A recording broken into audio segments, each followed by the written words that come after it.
네, 오늘 하나님의 말씀 고린도전서 10장 16절 말씀입니다. 긴 말씀이 아니고 한 절입니다. 찾으셔서 함께 한 목소리로 공부하겠습니다. 고린도전서 16장 16절 말씀입니다. 함께 읽겠습니다. 우리가 축복하는 바 축복의 자는 그리스도의 띠에 참여함이 아니며 우리가 떼는 떡은 그리스도의 몸에 참여함이 아니냐. 아멘. 기도하겠습니다. 하나님, 오늘 이곳 가운데 나온 모든 성도들 가운데 하나님의 은혜를 허락하여 주시옵소서.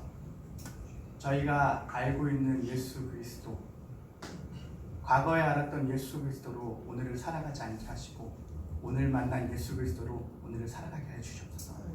날마다 새롭게 만난 하나님을 찬양할 수 있게 하시고 높여드릴 수 있게 하여 주시옵소서. 저희는 세상 속에 살면서 눈에 보이는 것과 귀에 들리는 곳에 너무나도 쉽게 마음을 빼앗깁니다. 또 우리의 마음을 이곳에서 오랫동안 살 것처럼 두고 살아갑니다. 그런 마음들을 이제 정리하게 하시고 그 나라 그 의를 보고 살아갈 수 있는 우리 성도들 되시도록 함께하여 주시옵소서. 하나님께서 함께할 줄 믿습니다. 이 모든 말씀 예수님의 이름으로 기도합니다. 네. 할렐루야. 오늘 이 자리에 오신 여러분들 축복합니다. 오늘 제목은 최고의 축복입니다. 우선 축복이란 어떤 뜻인지 혹시 알고 계십니까? 복받으라는 이야기 많이 하시고 축복에 대해서 이야기하시는데 축복이란 무슨 뜻인지 한번 사전적인 의미를 찾아봤습니다. 복되기를 바라는 것, 사전에서 그렇게 이야기하고 있고, 또 우리 교회에서는 하나님께서 복을 내리시는 것이라고 하고 있습니다. 여러분들은 축복 받으셨습니까? 네, 조금 더 돌아가 보도록 하겠습니다. 그러면 우리 믿는 자들이 축복을 이야기하는데 우리 밖에서는 어떤 걸 이야기할까요? 복을 이야기합니다. 저희 설날 때 뭐하죠? 어른들 찾아가서 세배합니다. 그리고 뭐라고 이야기할까요? 새해 복 많이 받으십시오 라고 이야기합니다. 그렇다면 그 복은 어떤 의미를 가지고 있을까요? 혹시 아시는 분 있습니까? 복은 제가 명쾌히 이렇게 이야기할 수 있다. 사전에도 잘 안 나오더라고요. 네이버를 찾아도 명쾌하게 나오지 않더라고요. 그래서 찾아봤는데 복은 삶에서 누리는 큰 행운과 오붓한 행운이라고 이야기하고 있더라고요. 다시 이야기하면 복은 아마 행복을 지칭하고 있는 듯합니다. 그렇다면 여러분들은 행복하십니까? 별로 안 행복하십니까? 여러분은 행복하십니까? 네. 저도 행복하려고 부단히 노력하는 삶을 살고 있는 것 같습니다. 그렇지만 성경에서 말하고 있는 행복과 또 밖에서 말하고 있는 행복은 많은 차원이 좀 차이가 있는 것 같습니다. 세상에서는 어떨 때 행복하다고 이야기할까요? 과거에 TV 광고에 보면은 좋은 집을 사면 행복한 모습처럼 나타내고 있습니다. 또 좋은 옷을 사도 행복한 것처럼 나타내고 있고요. 또 좋은 또 예쁘고 멋진 남자친구를 사귀면 행복한 것처럼 이야기합니다. 또 제 자녀가 좋은 학교에 가서 공부를 열심히 해서 좋은 성적을 내도 행복하다고 생각하는 것 같습니다. 복을 받았다고 생각하는 것 같습니다. 또 어떨 때 행복하다고 느낄 수 있을까요? 없으십니까? 어떨 때 행복하다고 느꼈을까요?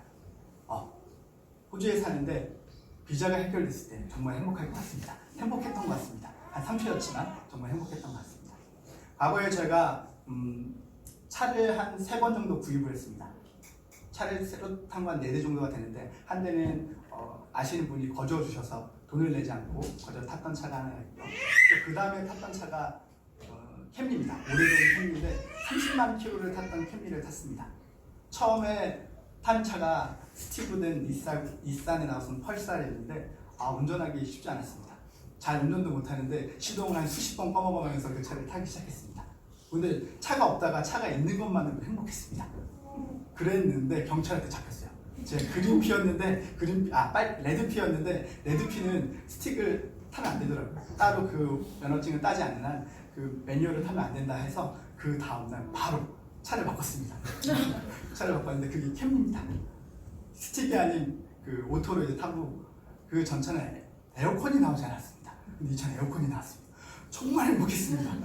에어컨 안 나온 차로 여름에 길을 막히는 곳에 가면 정신이 혼미합니다. 그렇지만 이제 에어컨이 나오는 차로 좀 무척 좋게 그때 출근했던 곳이 캠벨타운인데 약 38km 정도의 거리를 가지고 운전하고 다녔습니다. 근데 그 당시 에어컨 없는 차를 탔을 때는 차만 있어도 행복했지만 지금은 에어컨 있는 차를 타니까 무척 행복했습니다.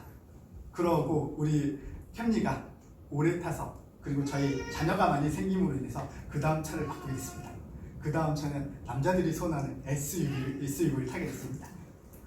그 파제로를 타게 됐는데요. 미쯔비시에서 나오는 파제로인데 처음에 어떤 차를 살까? 우리 최소한 7인승 정도는 타야 되는데 돈은 없고 어떻게 하면 큰 차를 탈 수 있을까? 무척 서치를 하고 찾아보다가 SUV 차량이 나온 거죠. 제가 어렸을 때부터 저희 집은 이제 아버지께서 사역을 하셔서 그 승합차만 탔어요. 옆으로 여는 분 있죠? 봉고라고 하죠. 봉고만 평생 탄 거죠. 전 정말 봉고가 너무 타기 싫었어요. 7인승을 타려면 봉고를 타야 되는데 전 그 봉고가 너무 싫은 거예요. 찾고 찾았는데 유레카 SUV에 제가 살 수 있는 차 파제로가 나온 거죠. 사륜구동에 차도 힘이 좋고 너무 좋습니다. 외관은 조금 떨어지긴 하지만 이 가격이면 이 차는 정말 저에게 감사한 차입니다. 그리고 와이프를 잘 설득해서 그 차를 그냥 사버렸습니다. 그리고 그 전까지는 제가 차를 몰고 다녀서 차가 어떤 이상이 있어도 문제가 없었는데 이제 이 차는 이제 제 와이프가 타기 시작하는 차였어요. 그래서 차는 힘이 좋고 사륜구동에 산도 그냥 탈 수 있을 것 같아요. 그냥 45도 각도는 무리 없이 올라갈 수 있는 차였거든요. 남자들이 딱 선호할 만한 그 야생마 같은 그런 차를 탔는데 와이프는 그런 차를 안 좋아하더라고요. 저는 행복했지만 와이프는 행복하지 않았습니다. 와이프의 행복과 저의 행복은 좀 차이가 있었던 것 같더라고요. 그러고 얼마 안 있다가 와이프는 그 차에 대한 컴플레인을 많이 했습니다. 크락션이 안 울려. 차가 너무 벗겨서 사람들이 너무 어디만 세워도 내가 어디 있는지 알아. 그러던 중에 이제 지금 현재 타고 있는 그 쿠르거 차로 바꾸게 됐습니다. 또 제가 차를 타면 SUV란 사륜구동에 기본 35도 이상 각도는 올라가야 된다고 생각을 하는데 그런 차들이 너무 비싼 거예요. 그렇게 차를 알아보던 중에 제가 남색의 괜찮은 가격의 쿠르거를 찾았습니다. 그리고 딜러한테 얘기해서 그 차를 사려 갔는데 딜러가 그걸 빠꾸내버린 거예요. 근데 때마침 딜러가 아는 사람이 하얀 쿠르거를 어디서 아시는 분이라고 똑같은 가격에 연식도 좋고 되게 조금밖에 안 찬 차인데 저에게 팔겠다는 거예요. 그래서 되게 기분은 좋았는데 알고 보니까 사륜이 아니라 이륜인 거예요. 그리고 저는 차에 우선 토오바하고 위에 지붕에 다는 그런 장비들이 있었으면 좋겠는데 그런 게 아무것도 없는 거예요. 그래서 이 차는 안 샀으면 좋겠는데 와이프한테 물어봤어요. 와이프, 하얀 차인데 쿠르거야. 근데 연식도 괜찮고 2006년, 16년식이고 그러다 2만도 안 탄 것, 15,000밖에 안 탄 것 같아. 근데 가격은 똑같이 준다네. 와이프가 화가 나는 거야. 그 차 사고 싶다고. 그래서 그 차를 샀습니다. 와이프는 그 차를 사고 너무나 기분이 좋고 행복했지만 저는 그 차를 사기 싫었어요. 이처럼 와이프와 같은 집에 살고 있지만 행복의 차원은 많이 다른 것 같습니다. 세상 사람들은 좋은 차를 타고 좋은 집에 살고 또 자녀들이 공부를 열심히 하면 행복감을 느낍니다.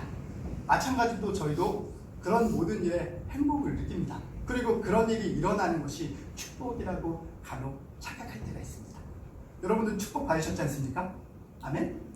그 축복은 무엇일까요? 하나님께서 무엇을 주셨을까요? 여러분들에게 좋은 차를 주셨나요? 저희 와이프 좋은 차 받고 되게 좋아했어요. 우리 조혁에겐 영어 점수 받으셨습니까? 그게 축복일까요? 네, 그것도 축복이라 할 수 있지만 하나님께서 우리에게 주신 축복은 다른 어떤 것이 아닌 예수 그리스도입니다. 믿습니까? 세상 사람들은 예수 그리스도를 이야기하면 그걸 복이라고 표현하지 못합니다. 그걸 행복이라고 이야기하지 못합니다. 하지만 오늘 여기 서 있는 저는 담대하게 우리에게 축복은 하나님께서 주신 복은 예수 그리스도입니다. 다른 어떤 건 필요 없습니다. 오직 예수 그리스도면 충분합니다. 아멘? 여러분들은 축복이 예수 그리스도만 알았으면 오늘 더 이상 저는 설교할 필요가 없어집니다. 네, 다 하셨습니까? 하지만 조금 더 오늘 설교 말씀을 이어가야 되기 때문에 이어가도록 하겠습니다. 제가 오늘 본문 말씀 고린도전서 10장 16절 최고의 축복을 선택하게 된 건 우선 이 말씀과 이 제목은 저에게 엄청난 스트레스를 줬던 그런 타이틀이에요. 왜냐하면 제가 처음 전도사 사역을 하고 이제 말씀에 서는 것을 훈련 받을 때 목사님께서 그 당시 전도사들에게 한 3가지 정도의 말씀을 주셨어요. 제목과 구절을 주셨는데 설교를 하려면 최소한 한 몇 구절을 주셔야 되는데 한 구절 주시고 제목도 최고의 축복이라고 주시고 끝내셨어요. 그리고 설교를 하라고 했는데 그 당시에 지금도 많이 부족하지만 그 당시엔 더욱 부족했던 것을 기억합니다. 이 말씀을 수요일날 전했는데 제가 어떻게 말씀을 전했는지 기억도 나지 않습니다. 그리고 그 말씀을 지금 지나서 보았는데 열심히 훌륭하게 준비했어요. 근데 그 당시에 나는 왜 15분도 채 그 말씀을 전하지 못했을까?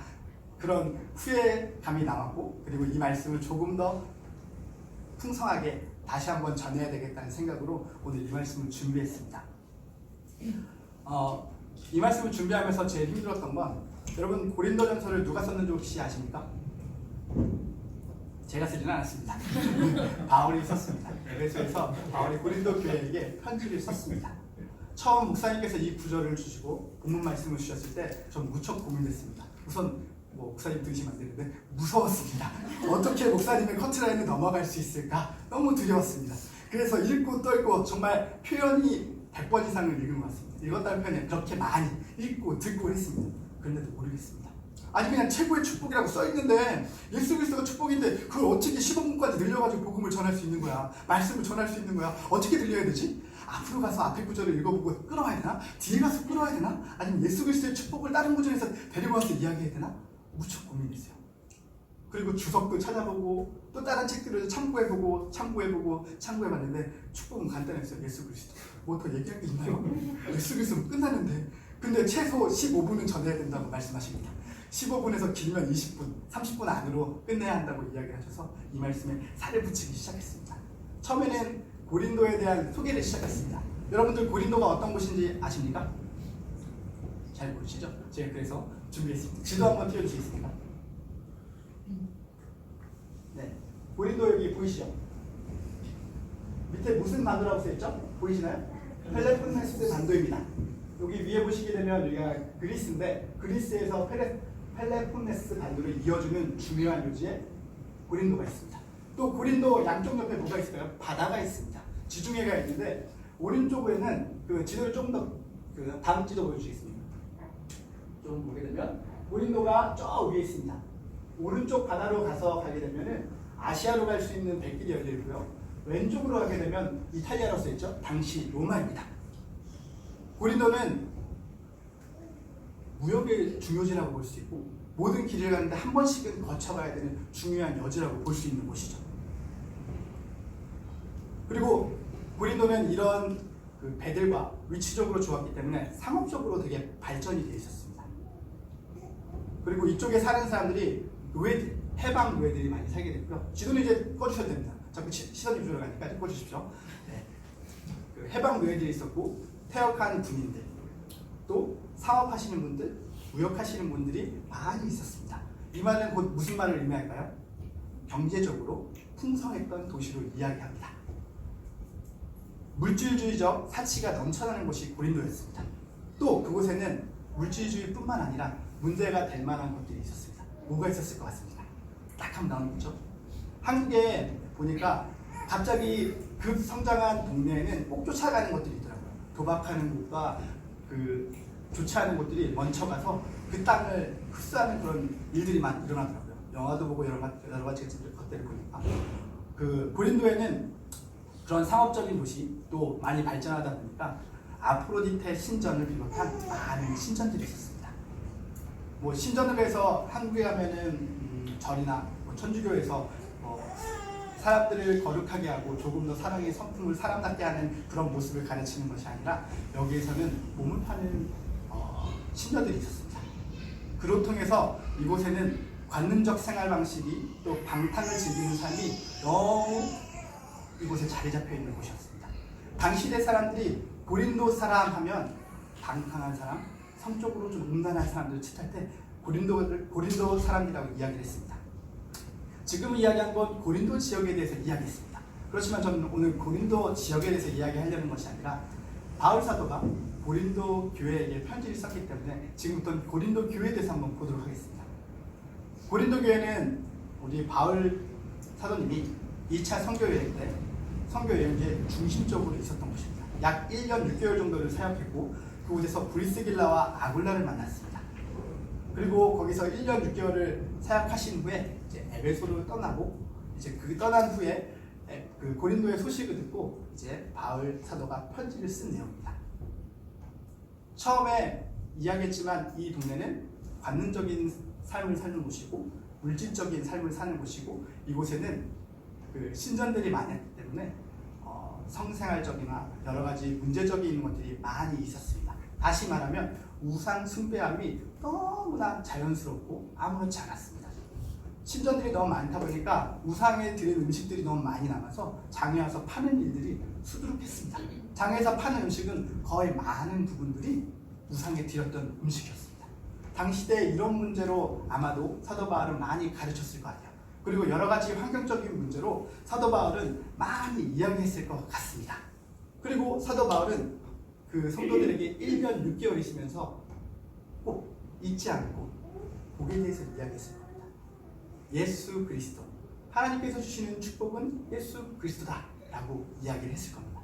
그렇지만 시간이 지나고 주 후 54년, 55년 중에 사도 바울은 에베소에서 편지를 씁니다. 고린도 성도에게. 오늘 10장 그 16절 말씀에 우리가 축복하는 바 축복의 자는 그리스도의 피에 참여함이라면서 이야기를 합니다.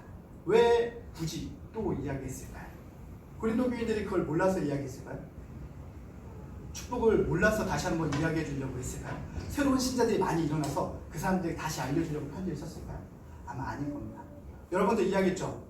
하나님께서 주신 축복은 예수 그리스도입니다. 믿습니까? 다들 아멘 했습니다. 정말 전 다시 여기서 퀘스천에 갔습니다. 저도 이 말씀 읽고 아멘 했습니다. 그리고 돌아봤습니다. 정말 예수 그리스도가 우리의 축복임을 믿는지, 그렇게 살고 있는지. 처음 믿을 땐 그랬습니다. 그렇게 살려고 노력했습니다. 먹는 것조차, 입는 것조차, 생활하는 것조차 걱정하고 근심하면서 그것을 따라갔습니다. 그렇지만 시간이 지나고 이 말씀을 현재 다시 읽는데 예수 그리스도를 잃어버리고 있었던 거죠. 몰랐다는 것이 아니라 내 삶의 우선순위에서 많이 밀려나고 있었어요. 아까 이야기하는 차를 사려고 열심히 일을 하고 아이들이 공부시키려고 열심히 일을 했고요. 또 청년들과 열심히 놀려고 또 시간을 보냈고요. 하나님 앞에 산다고 했지만 나도 모르는 사이에 아무렇지 않게 예수 그리스도를 잃어버리고 있는 모습이었던 것 같습니다. 오늘 말씀의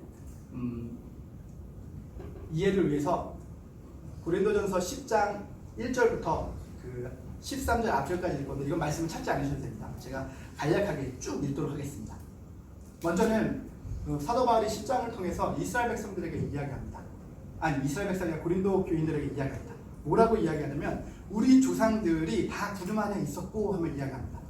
고린도 교회는 조상이 이스라엘 백성이 아닌 사람들이 있었습니다. 근데 여기서 의미하고 있는 건 믿음의 조상으로 이야기를 하고 있습니다. 그리고 믿음의 조상들이 구름 안에 있었고 또 모세에게 속하여 다 구름과 바다에서 세례를 받았다고 이야기합니다. 또 다 같이 신령한 음식을 먹었으며 또 다 같이 신령한 음식을 마셨다고 합니다. 그리고 신령한 반석으로부터 나오는 물을 마셨다고 이야기합니다. 우선 여기서 두 가지를 짚고 넘어가야 되는데요. 한 가지는 제가 저번 설교에서 세례에 대해서 간략하게 이야기했습니다. 세례란 무엇일까요? 세례를 받는 것은 두 가지 의미로 이야기할 수 있는데, 하나는 나는 죽어지고 이제 다시 산다는 의미를 가지고 있고, 또 교회 앞에 내가 그리스도인으로 살아간다는 것을 이야기하는 것입니다. 오늘 여기 이야기하고 있는 것은 이스라엘 백성들이 구름 아래를 지나면서 세례를 받았습니다. 이들은 이제 거듭난 모습, 예수 그리스도를 아는 모습으로 살아가는 모습입니다. 그리고 신령한 음식을 먹었다고 합니다. 이건 성만찬을 의미합니다. 아까 이야기했을 때 16절의 말씀 중에 예수 그리스도에 뭐가 나왔죠? 피. 크게 얘기했습니다. 또 뭐가 나왔죠? 떡. 몸이 나왔습니다. 이게 성만찬입니다. 왜 성만찬을 할까요? 왜 할까요? 배고파서 할까요? 아니요. 예수 그리스도의 죽음을 기억하고 또 예수 그리스도의 죽음과 그 고난에 동참하기 위해서 하는 겁니다. 고린도 교인뿐만 아니라 이스라엘 백성의 성도님들도, 우리 백성들도 이미 구름 아래 지나서 세례를 받았고 신령한 것을 먹으며 성찬에 참여했다고 이야기를 하고 있습니다. 근데 중요한 건, 그러나 그들의 다수를 하나님이 기뻐하지 아니하셨으므로 그들이 광야에서 멸망하였다. 광야에서 멸망하였다고 합니다. 그들 또한 예수 그리스도를 알고 하나님의 선택받은 백성이었는데 가나안 땅에 들어가지 못하고 멸망하였습니다. 그리고 그 책을 기록한 이유는 우리에게 본보기가 되기 위해서, 우리로 하여금 그들이 악을 즐겨한 것을 즐겨하는 자가 되지 않게 하려 함이라 라고 이야기하고 있습니다. 또 10장 7절에서 또 10절까지 이야기하면 죽음에 대해서 장엄하게 이야기합니다. 어떻게 죽었냐면 우상 숭배하다 죽었다고 이야기합니다. 음행하다가 23,000명이 죽었다고 이야기합니다. 또 주를 시험하다가 죽었다고 합니다. 또 주를 원망하다가 죽었다고 이야기합니다. 그리고 이런 일을 기록한 것은 본보기가 되기 위해서 말세에 우리로 깨우치게 하기 위해서라고 이야기하고 있습니다. 그리고 10장 12절에 뭐라고 얘기하냐면 그런 중 선줄로 생각하는 자는 넘어질까 조심하라. 그리고 13절에 다 많은 사람들이 알고 있는 말씀인데 사람이 감당할 시험 밖에는 너희가 당할 것이 없나니 하면서 이야기하고 있습니다. 사도 바울은 10장 16절 가기 전에 이런 이야기를 합니다. 이스라엘 백성들 광야에 있을 때 세례받고 그들도 승만찬 했어요. 그렇지만 죽었어요. 멸망했어요. 그들이 왜 멸망했냐면 우상 숭배했어요. 음행했습니다. 주를 시험했습니다. 주를 원망하다가 다 죽었습니다. 그리고 이야기합니다. 선주를 생각하는 고린도 교회 성도님들 넘어질까 두려워하십시오. 그리고 이 말을 고린도 교회 성도들에게만 하는 것이 아니라 오늘 우리에게 이야기합니다. 여러분들 예수 그리스도를 믿죠? 그럼 교회 열심히 나오죠? 또 어느 분들은 말씀도 전하시고 또 아이들 앞에서 서는 사람들도 있을 거고 또 여러 가지 섬기는 분들이 있을 겁니다. 선줄로 생각하는 여러분 넘어질까 조심하십시오. 기억하십시오. 여러분들이 지금 어디에 있는지. 그리고 오늘 말씀에 대해서 이어갑니다. 10장 14절에 이렇게 이야기합니다. 그런즉 내 사랑하는 자들아 우상 숭배하는 일을 피하라. 하나님께서는 우상 숭배함을 싫어하십니다. 그리고 여기서 이야기하는 것은 이를 피하라고 이야기했는데 이걸 말씀적으로 보면 우상 숭배하는 장소를 가지 마라 라고 이야기하고 있습니다. 그리고 한 번만 가지 마라가 아니라 지속적으로 가지 마라. 우상 숭배하는 곳은 라고 이야기합니다.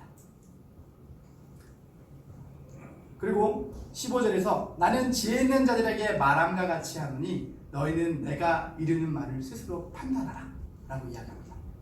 처음 사도 바울은 14절에 우상에 대해서 이야기를 하고 타이틀 뒤에 계속 붙여가고 있습니다. 어떤 걸 붙여가고 있냐면 가까이 가지도 마, 하지 마, 우상 숭배하지 마 이야기하고 너희들이 지혜 있는 자들이니까 그렇게 안 할 거야. 반어법처럼 이야기를 합니다. 그리고 16절에 이야기합니다. 축복하는 바 축복의 잔 이야기하면서 오늘의 본문을 이야기합니다. 이건 조금 후에 갈 거니까 다시 읽도록 하겠습니다. 그리고 17절에 축복은 떡이 하나요 많은 우리가 한 몸이니 이는 우리가 다 한 떡에 참여함이라고 이야기하고 있습니다. 16절과 17절 간단하게 설명하면 성만찬에 대해서 이야기하고 있고 성만찬의 의미 아까 이야기했듯이 예수 그리스도의 죽음을 기리는 것과 그리고 죽음과 고난에 동참하는 것입니다. 또한 그 축복에 하나 더 이야기하는 것이 무엇인가 하면 하나라는 겁니다. 성만찬에 참여하는 여러분 모두가 축복이라고 이야기하는 겁니다. 내가 축복이 아니라 내 옆에 있는 사람이 함께 있어서 내게는 축복이라는 겁니다. 그 이야기를 의미하고 있습니다. 18절 말씀을 보도록 하겠습니다. 육신을 따라 난 이스라엘을 보라. 재물을 먹는 자들이 제단에 참여하는 자들이 아니냐.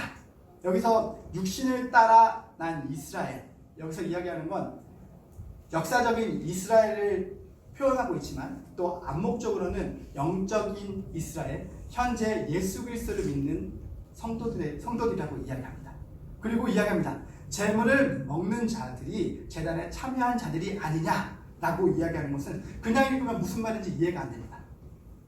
구약에 가서 말씀을 보면 레위기에 희생 제사를 드리고 그 태워드리는 제사를 드리고 그 남은 음식을 함께 제사 드리는 자들이 성전 뜰에서 같이 나눠 먹었습니다. 같이 제사를 드렸다는 겁니다. 먹기만 한 것뿐만 아니라 제사를 드린 것입니다. 19절에 그런즉 내가 무슨 말을 하느냐. 우상이 재물이 무엇이며 우상이 무엇이냐. 여기서 무엇이며 무엇이냐라는 이야기가 나오는데 이건 어떤 것이냐면 알아. 너희들이 우상이 준 음식을 먹는 거 알아. 너희가 어떤 마음을 먹는지. 우상은 아무것도 아니니까 그걸 이미 알고 먹고 있었어. 하지만 현재에 있어서 너희들의 모습은 습관적인 모습에서 우상이었던 것을 아무렇지 않게 먹었지만 시간이 지나면서 점점 우상과 가까이 갔고 우상이 드리는 제물과 그 신전에 가까이 함을 통해서 너희들은 조금씩 문제가 생기고 있는 것 같아. 지혜롭다고 하는 너희에게 이런 일이 생기고 있는 것 같구나 라는 이야기를 하고 있는 것 같습니다. 20절 보겠습니다. 무릇 이방인이 제사하는 것은 귀신에게 하는 것이요 하나님께 제사하는 것이 아니니 나는 너희가 귀신과 교제하는 자가 되기를 원하지 아니하노라 라고 이야기합니다. 여기서 무릇은 헬라 알이라는 단어인데 강한 접속사, 그 부정 접속사를 이야기합니다. 무릇 이방인의 제사하는 것, 무릇 이방인이 제사하는 것 가운데 가지 말라는 그 이야기를 가지고 있습니다. 앞의 내용에서 우상에 드리는 제물을 먹었던 것, 제물을 먹는 것은 레위기의 말씀처럼 나눠 먹는 것이 제사를 지내는 것을 이야기했습니다. 그리고 제사를 지내는 것은 우상을 숭배하는 것을 이야기하고 있습니다. 아까 조금 전에 이야기했던 것처럼 고린도 성도들은 먹었습니다. 아무렇지 않게 우상이 드렸던 제물을 먹었습니다. 처음엔 바울도 허락했을 겁니다. 왜냐하면 하나님께서 주신 것은 다 거룩한 것이 먹어도 된다고 이야기했으니까 먹었습니다. 먹은 것뿐만 아니라 이들이 먹으면서 점차 그 우상 신전에 가까이 가게 됐습니다. 그리고 21절 사도 바울이 이야기합니다. 너희가 주의 잔과 귀신의 잔을 겸하여 마시지 못하고 주의 식탁과 귀신의 식탁에 겸하여 참여하지 못하리라. 주의 잔 그리고 귀신의 잔을 이야기합니다. 주의 잔은 단수 소유격을 이야기하고 있고 귀신의 잔은 복수적 소유격을 이야기하고 있습니다. 다시 이야기하면 여기서 바울이 표현하고 있는 건 이 단어들 하나하나 속에 하나님만이 유일하신 신이라는 걸 이야기하고 있는 거죠. 그리고 겸하여 참여하지 못한다고 공존할 수 없다고 이야기를 하고 있습니다. 사도행전 말씀 하나 보기 원하는데요. 17장 16절 말씀입니다. 사도 바울이 아덴에서 복음을 전하기 전에 그들을 기다렸다가 그 성에서 우상이 가득한 것을 보고 마음에 격분하여 라는 단어가 있습니다. 요 격분하는 단어를 원어를 파악해 보면 질투하다라는 단어가 있습니다. 하나님의 성품 중에는 질투하다는 그런 성품을 가지고 있습니다. 22절 말씀 보면 그러면 우리가 주를 노여워하시게 하겠느냐? 우리가 주보다 강하냐? 여기서 이야기하는 노여워하시게 하겠느냐? 노여워하다. 여기가 시기하다는 뜻을 이야기하고 있고 헬라어로는 파라젤루멘이라고 이야기하고 있고 헬라어로는 카난, 질투하다고 이야기하고 있습니다. 이 카난의 질투는 구약 성경의 하나님의 성품, 질투의 성품을 이야기하고 있는 것입니다. 질투한 하나님이라고 바울은 이야기하고 있습니다.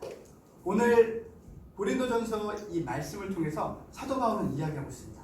여러분들 구원받았습니다. 그리고 축복받았습니다. 예수 그리스도를 압니다. 알고 그리고 믿는다고 합니다. 그래서 과거에는 먹는 것조차 문제가 되지 않아서 먹었지만 먹으면서 여러분은 점차 세상 사람들처럼 여러분들 안에 세상에 복된 것, 세상에 좋은 것, 세상에 따라가는 것들이 자리 잡았습니다. 고린도전서의 전체적인 말씀에 그 사도 바울이 이야기했던 것들은 첫 번째는 고린도 교회에 파당이 있었습니다. 파당이 있기 전에 성적으로 문란한 일들이 있었습니다. 의붓 어머니와 함께 사는 일들이 있는데 아무렇지 않게 그냥 지내고 있는 겁니다. 교인들이 아무 말도 안 합니다. 신전에 가서 성적인 것을 채우고 오는데도 성도들이 아무 이야기를 하지 않습니다. 그리고 교회에서 성만찬을 하면서 함께 나누는데 늦게 오는 사람이 먹을 것이 없습니다. 그것 때문에 문제가 발생되는데 이것들을 해결하지 못하고 있습니다. 그리고 교회 내에서 또 어떤 일들이 있었냐면 파당이 이루어졌습니다. 누구는 바울 파당, 누구는 그리스도 파당, 누구는 게바 파당, 누구는 누구 파당, 이 파가 나눠져 있습니다. 교회 내에서 가난하자고 굶주린 자는 케어하지 못하고 있습니다. 죄로 물들어서 힘들어하는 자는 케어하지 못하고 있는데 자기는 누구의 당파기 때문에 인정받는 모습만 남아있는 겁니다. 세상 사람들처럼 사람 앞에 서려는 그런 모습만 남아있는 그들에게 사도 바울은 오늘 이야기합니다. 오늘 말씀 다시 한번 읽도록 하겠습니다. 고린도전서 10장 16절 우리가 축복하는 바 축복의 자는 그리스도의 피에 참여함이 아니며 우리가 떼는 떡은 그리스도의 몸에 참여함이 아니냐. 우리 17절 말씀 한번 더 볼까요? 17절 말씀. 떡이 하나요 많은 우리가 한 몸이니 이는 우리가 다 한 떡에 참여합니다. 아멘. 여기서 이야기하고 있는 성만찬을 다시 한번 이야기하려고 합니다. 성만찬의 의미는 예수 그리스도가 십자가의 죽으심을 기리는 것입니다. 그리고 먹고 성도들 간에 예수 그리스도를 생각하면서 예수 그리스도의 고난과 그 죽음을 기리며 그것을 따라가겠다고 다짐하는 겁니다. 그리고 그걸 나만 먹는 것이 아니라 내 성도들과 같이 먹는 겁니다. 그리고 이제 신앙생활을 하는 겁니다. 고린도에는 많은 성도들이 있었던 것을 보입니다. 고린도 교회에 편지한다고 해서 어떤 고린도 교회 하나가 아니라 고린도에 있는 많은 교회들에게 바울이 편지를 쓴 겁니다. 근데 고린도에 있는 많은 교회들이 병들었습니다. 어떻게 병들었냐고요? 축복을 잃어버린 겁니다. 오늘 여러분들 아까 축복에 대해서 제가 말씀드렸을 때 예수 그리스도를 아멘으로 이야기했습니다. 그렇다면 여러분들 지금 여러분들에게 가진 축복은 예수 그리스도를 이야기합니다. 그렇다면 그 축복을 갖기 위해서 오늘 내가 가진 모든 것을 버릴 수 있습니까? 내가 즐겨 따라했던 것들을 버릴 수 있습니까?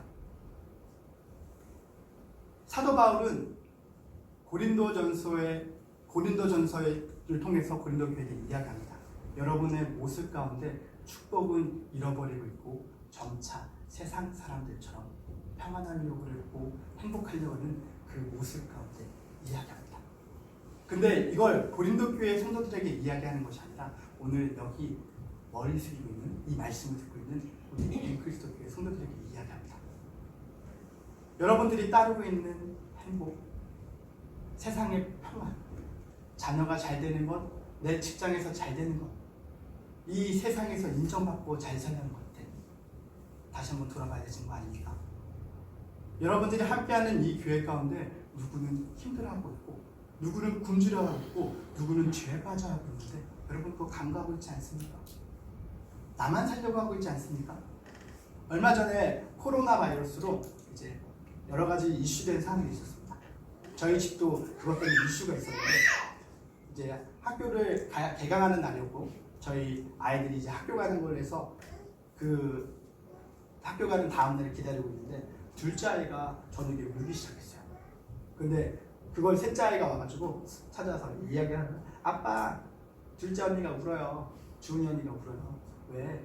무섭대요. 뭐가? 학교가 내일 가는데 무서워? 아니 코로나 바이러스가 무섭대요. 순간 아차하는 순간이 지나갔어요. 저도 무서웠거든요. 제가 일하는 곳이 이스트 우드에서 일을 하고 있습니다. 근데 그곳에 코로나 바이러스 한차가 지나갔다 해서 제가 출근하는 월요일이었는데 사람이 없어요. 저도 두려웠어요. 저희 알파트 이야기하니까 손 세정제를 사오래요. 손 세정제를 사려니까 세정제가 살 데가 없어요. 다 팔렸어. 그래서 부랴부랴 사와서 세정제를 쓰고 뭐 안전을 위해서 열심히 노력했어요. 그리고 그 다음 월요일은 애들이 학교 가는 날이니까 학교를 보내야 되나 말아야 되나 고민하다가 개강하니까 가자. 그냥 가는 거야. 그렇게 생각을 했어요. 근데 둘째 아이가 울고 그 셋째 아이가 저한테 와서 이야기를 하는데 문득 제 머릿속에 선뜻 지나갔어요. 난 무엇을 위해서 살지? 애들은 학교에 왜 가야 되고 나는 일을 왜 해야 되는 거지? 여러분들은 왜 살아가고 계십니까? 왜 코로나 바이러스를 두려워하십니까? 왜 죽음? 알지 못하는 것을 두려워하십니까? 저도 죽음을 두렸습니다. 그 저녁 저희 딸들을 불러모았습니다. 다 불러모아서 마가복음 말씀을 읽었습니다. 우리가 뭘 먹어도 죽지 않고 독을 먹어도 죽지 않을 것이라는 말씀을 읽고 이야기했습니다. 그리고 창세기 말씀 같이 읽었습니다. 설명해 줬습니다. 하나님께서 우리를 만드셨고 사람이 죄를 져서 죽게 되면 아마 우리 주은이가 두려운 건 죽음이 두려울 거야. 알지 못하면 두려울 거야. 근데 두려워하지 않아도 돼. 왜냐하면 우리는 누구는 어떻게 잘못해서 죽을 수도 있지만 죽음 위에 천국이 있어. 그리고 아빠가 너희에게 이제 학교를 가라고 이야기할 거야. 아빠도 두렵단다. 너희가 죽을까봐 약간 두려워. 그리고 아빠도 일하러 가니까 조금 두려워. 근데 일하러 가야 돼. 너희는 공부를 해야 돼. 왜냐고? 하나님께서 우리의 모습을 통해서 영광 받으셔야 되거든요.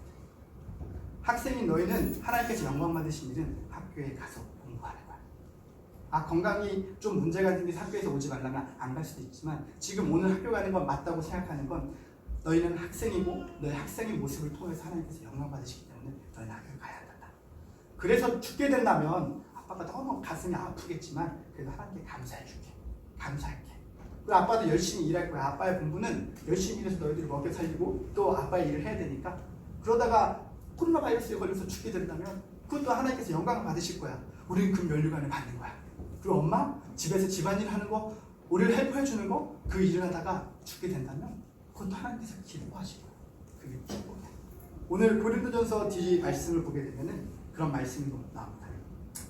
그런즉 너희가 먹든지 마시든지 무엇을 하든지 다 하나님의 영광을 위하여 하라고 이야기하고 있습니다.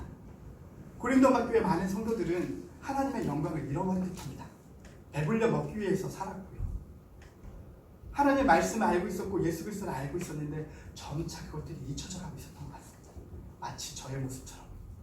아이들에게 학교를 보낸 이유를 잃어버려서 아이가 울고 있다는데 그걸 설명하지 못하는 아빠의 모습처럼. 혹시 여러분의 모습이 그런 모습이지 않습니까? 최고의 축복을 이미 받았습니다. 알고 있습니다. 그런데 너무 세상 가운데 오랫동안 살아서 잃어버렸습니다. 혹시 여러분들의 모습이 그런 모습이지 않습니까? 그리고 최고의 축복은 뒤로 한 채 세상의 행복을 찾아서 세상의 복을 찾아서 부단히 뛰어다니라고 힘들어하지 않습니까? 한동안 일주일도 그런 삶을 살지 않았습니까? 더 벌기 위해서, 더 좋은 삶을 살기 위해서 노력하는 삶을 살지 않았습니까? 우리의 삶을 두고 오늘 사도 바울이 이야기합니다. 잘못했습니다. 돌이키십시오. 여러분은 축복을 받았고요. 그 축복받은 삶을 사시면 됩니다. 세상 사람들처럼 사는 것은 우상 숭배하는 일입니다. 우상 숭배하는 것은 하나님께서 싫어하십니다. 질투하시고 그 우상 숭배 때문에 죽을 수 있습니다. 돌이키시고 최고의 축복을 누리십시오. 나만 누리는 것이 아니라 내 옆에 있는 성도들이 그 최고의 축복을 누리기 위해서 그들을 위해서 기도하시고 덕을 세우기 위해서 내 모습을 세우시기 바랍니다. 라고 이야기합니다. 마지막으로 다시 한번 우리 앵크리스도 교회 성도님들에게 이야기하고 싶습니다. 성만찬을 이야기하면서 복이라고 이야기합니다. 축복을 예수 그리스도로 이야기했습니다. 예수 그리스도 및 또 하나 이야기한 것이 하나의 이야기합니다. 하나의 떡을 먹었습니다. 하나의 피를 먹었습니다. 옆에 계신 성도님들 한 번만 쳐다봐 주십시오. 옆에 있는 성도님들이 서는 것, 같이 있는 것이 축복입니다. 혹여나 내 옆에 있는 사람이 힘들어하고 있다면 기도하십시오. 찾아가서 섬겨주십시오. 예수 그리스도의 이름으로 세워주십시오. 나만 소리하지 마시고 내 옆에 있는 자리에서 부단히 노력해 주십시오. 그것이 축복 안에 거하는 일입니다. 함께 기도하겠습니다. 하나님, 맞습니다. 저희는 이미 축복을 알았습니다. 받았습니다. 하나님, 그런데 누리지 못했습니다. 세상에 살아가면서 세상의 음식을 먹고 세상의 것을 우리 가운데 쌓았다 보니 하나님의 축복을 잃어버렸습니다. 하나님, 오늘 여기 모인 성도들 중에 어떤 자는 그 축복을 알아 날마다 감사한 삶을 살아갈 것이지만 어떤 이는 그 축복을 잃어버려서 세상의 삶이, 세상의 이익이, 세상의 평안이 우리의 목적이 되어서 끊임없이 달려가는 자들도 있습니다. 하나님, 오늘 우리 성도님들 지나치지 말아주시옵소서. 만나주시옵시고 다시금 깨닫게 하여 주시옵시고 그 축복을 깨달아 그것을 붙잡고 나가게 하시옵소서. 예수 그리스도의 죽음을 기억하게 하시옵시고 예수 그리스도의 죽음과 고난에 동참하게 하여 주시옵소서.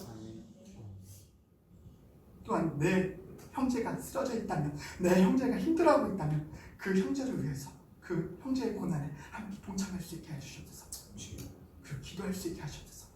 우리 교회는 이제 일어나기를 소망합니다. 다른 어떤 것을 일어나는 것이 아니라 아버지께서 우리 교회 가운데 그 축복을 허락하여 주셨사오니 이제 그 복을 의지하여서 우리는 일어나오니 한 사람 한 사람이 아버지 안에서 일어나게 하시고 아버지의 영광을 위해서 일하게 하시고 아버지의 영광을 위해서 먹게 하시고 아버지의 영광을 위해서 살아갈 수 있는 우리 앵크리스도 성도들에게 간절히 소망하며 이 모든 말씀 예수 그리스도의 이름으로 기도합니다.